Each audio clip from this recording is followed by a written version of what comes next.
morning, everyone. It's well, I just saw a sphere of light goes by. Weird. So it's Tuesday, the 8th of October 2019. Remember I say I saw the time controller? Well, this time around I held it in my hand. I didn't just saw it, I held it in my hand. And it's even better than I expected.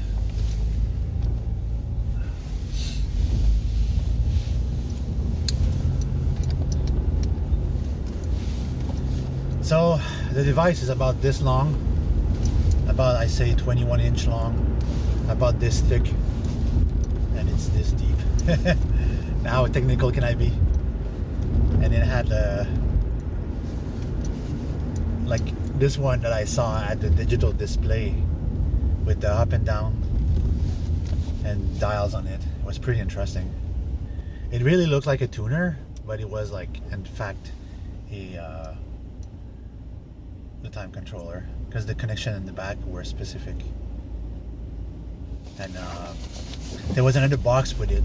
That box was probably the gravity generators, and that was connecting to it. And there was something else as well. I didn't see the last part, but that was some great intuition, some great intuitive dream, I would say. So that was more satisfying than expected.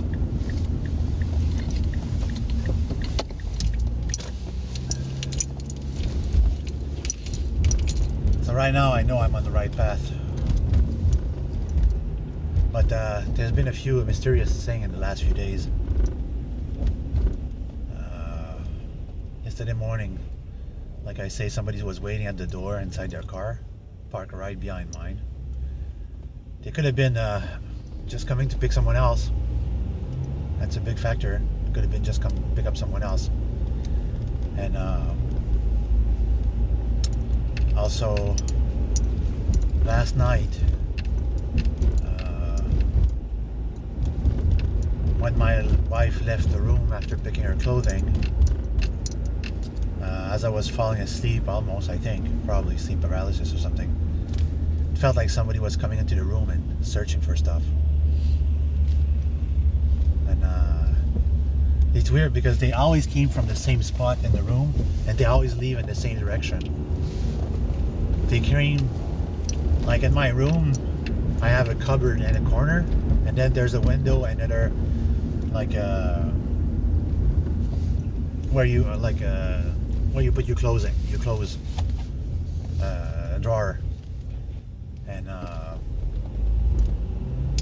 they always come from that side between that tiny space, and then they leave through the door, but without opening the door. They just go through the door. That's really weird. I'm always surprised at that. Wow, traffic this morning. Oh, it's gonna be fun going to Montreal. Shit. So, and all the dumbass that's going from the third lane to the first lane.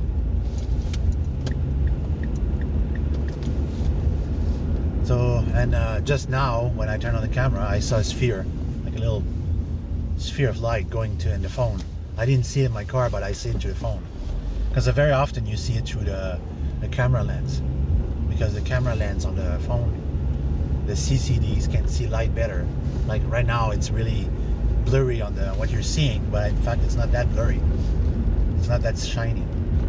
That stupid phone has a problem with the focus. I'm gonna have to check that out one day, because it has two cameras. It has one there and one there.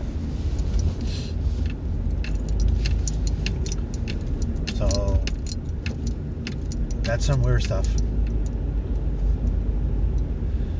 On the upside, I got an insight as well for the reality manipulators.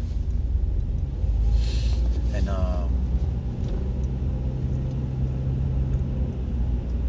I might I'm looking to see if I can combine a RAM chip with the crystal quartz.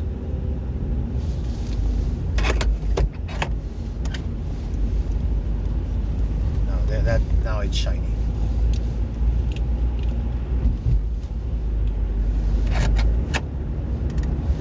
be another, hopefully, short day in Montreal.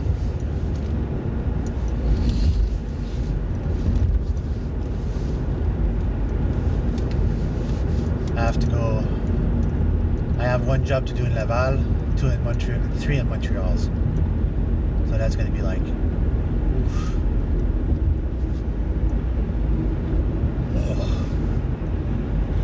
oof. I went to bed at 8:30 yesterday. That's how tired I was. This 3-day weekend, it's gonna be most welcome. Hopefully it's gonna be rainy and cold all weekend, so I won't have to do anything outside.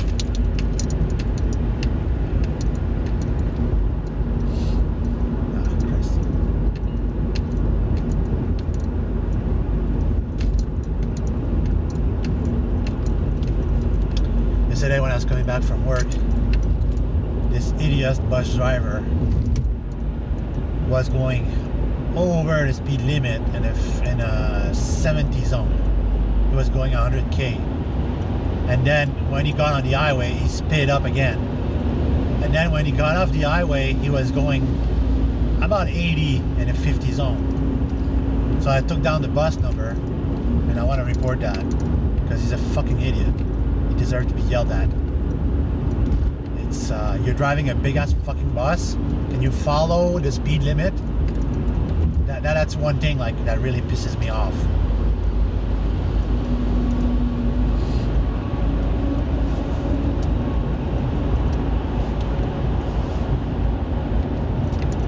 It's like, can you just follow the speed limit? It's not the end of the world.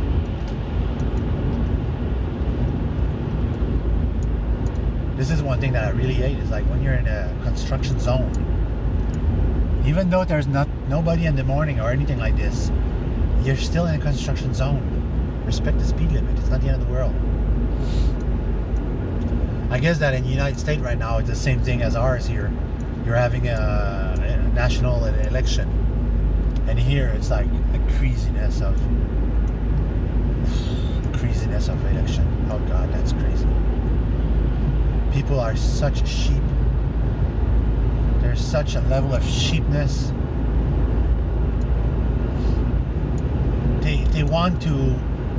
They want everything free now. It's like a good percentage of the populations, the young people, they don't want to work. They want to stay at home and have everything for free. Everybody else providing shit, free shit for them. If you want free shit, join the army. That's the simple rule. But I mean, don't start forcing other people to give you free shit. Your life problem is not my life problem. Your lack of planning is not my emergency. It's not my problem. Like I say yesterday in my French vlog, your lack of education is not my problem. It's your own fault. You're still young. The government pays free education to the one that quit school and they want to go back to school, and you're not doing the effort to do that, then so be it. If you're a drug addict, that's your own problem. It's not anyone else's choice for you to stop. It's your own choice. And if you like taking drugs, then I'm sorry, but you're a loser. You're a major class loser who just doesn't understand the grasp of what society is. There is no place in society for drug user. Every drug user will be a reject. I'm sorry, that's cruel, but I have no empathy for drug user. I face life every day. I face reality every day. That should be the same for everybody else. I think that in school, on the education system, instead of algebra that you will never use in your life, you should learn economics. And they should teach what the future will be. Teach the kid that reality and society is not as fun as it seems. You have to work hard and strive to make it the best. And if you take drug, it's going to take you down that path of doing nothing. And I'm sorry to say, but my older nephew is like that. He's exactly like that. He doesn't often consume drugs, but the moment he has money, he buys. And then when he buys the drug, he becomes a zombie and he loses his job, and then he blames everyone else because he's losing his job. It's not anyone's fault that you're losing your job. It's your own fault because you can't focus because you fucked up your brain. In my entire life, I never took drug. I don't want to take any drug. I don't want to know what it feels like. I'm a sexual person. I'm not a drug user. I rather do things naturally. Get my high natural.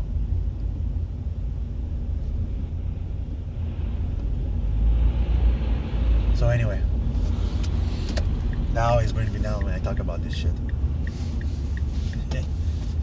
Halak Shakmuk behind me. You can see it. Halak Shakmuk with disturbance. So anyway, back to the topic of time travel.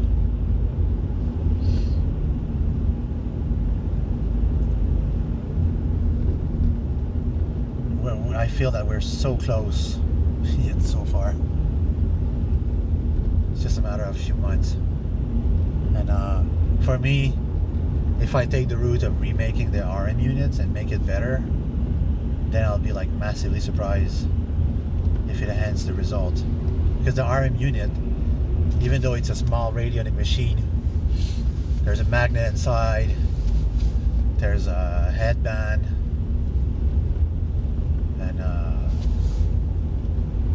it conveys the machines. Basically what it does is like when the currents start to vibrate on your chakra and you dialed in what you wish for, you can start to feel it in your head, the currents, and this is when you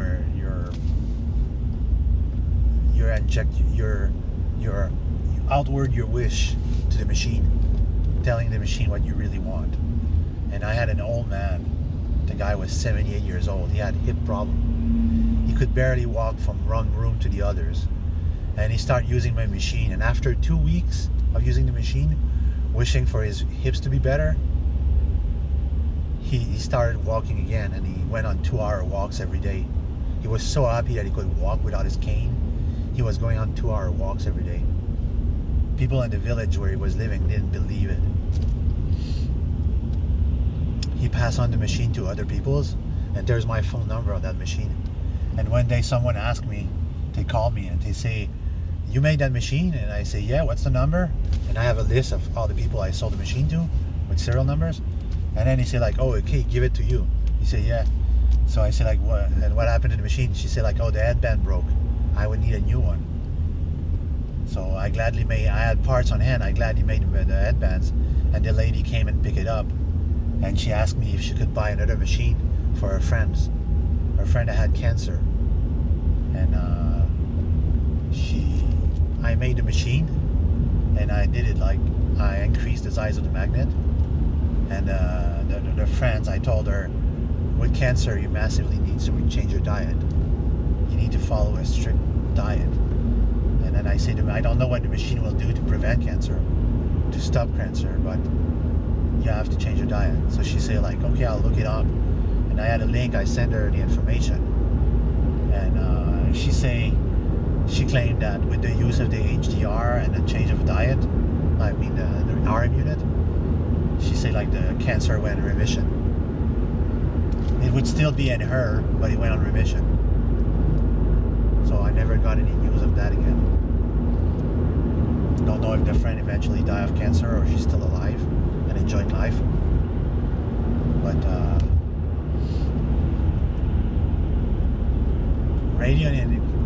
radionics are kind of wishing machines that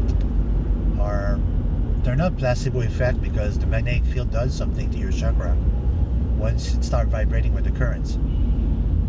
And what the dial does, it changes the frequency of the currents on the magnet and the headbands. And then you have a vibrating magnetic field that affects with your chakra energy and can, in theory, realize your dream. But I think if I had the component of what I need and what I think the time machine would be, we could use the RM unit as well as a time machine. That would be left to be experimented. I'll remake like this is the version 2.0 for one of my friends who has cancer, and I'll try to make it version 3.0. But the RM unit is like, it was quite interesting, the result that it gives. Of all the 50 units that I made, nobody ever called me again except for that lady. So it must have yield result, because I have on the website I have realitymanipulator.tripod.coms. There's some witness, people that wrote testimony of what was the result. The rest they didn't. So as soon as I get my fundings, I'm gonna start buying some parts and start getting ready. And I have to start drawing some technical drawings. My co-worker wants to, he's a mechanical engineer, and he's willing to do the CAD drawing for me for what I need.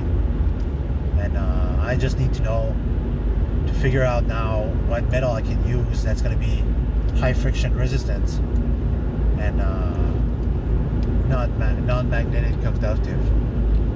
That means that the alloy, I'm going to put the liquid metal, the liquid lead, and it must not be conductive to any magnet, because the magnet needs to affect what's inside. Yesterday, someone on the forum posted a link to videos of liquid magnetic field, rotating liquid magnetic field generators, and it was quite interesting.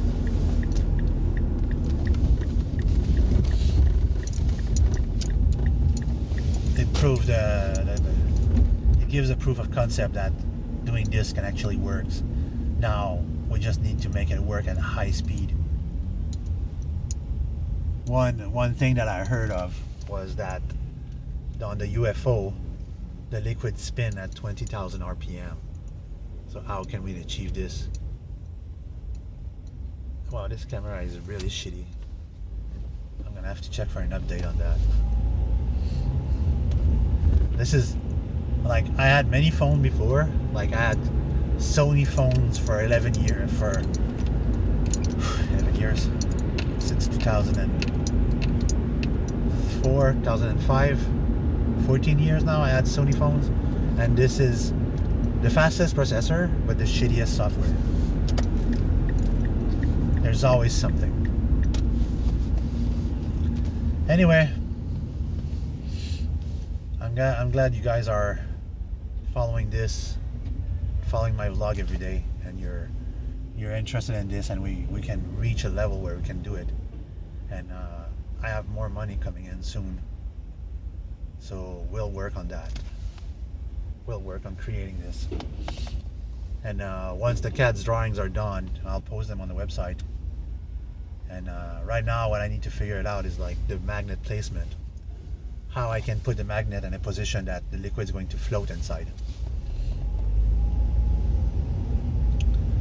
I didn't write to anybody else about this, but I'm gonna write to a suspicious observer on YouTube and ask. He's a scientist, and I'm gonna ask him.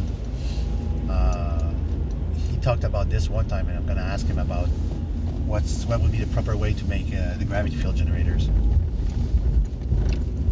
So on this note, I'm gonna wish everyone a good day, and hope it's gonna be a productive one. See you, everybody.